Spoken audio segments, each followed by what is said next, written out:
The next part I'm going to install in the lower is the bolt release. This part will fit into the lower like so, with a spring and a plunger underneath it, and a small spring pin to hold it in place. Now, unlike the trigger guard where I had the trigger guard in place before I started the pin, on this one I like to start the pin first and just very lightly get it into place, because when you're installing the bolt catch, you will need both hands to hold the bolt catch in place and drive the pin in. So I'll start simply by putting this in place very gently and not very deeply at all. Plenty.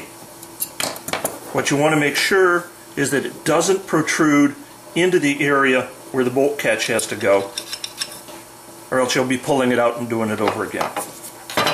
The next step is to take the pin and the plunger, and at this point I just like to put a little grease on it, just because. That goes into the hole underneath it.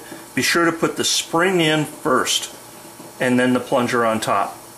I have seen a lot of people do it the other way around, and it is almost impossible to get that plunger out of there, and I've seen people destroy lowers trying to get it back out again.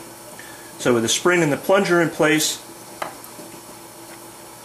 take the bolt release, put it in position, hold it approximately in position with one hand, take your channel locks,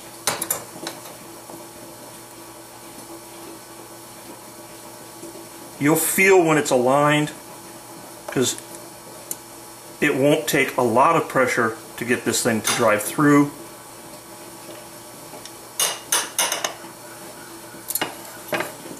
Yeah, the squeaking is fairly normal. And it's in.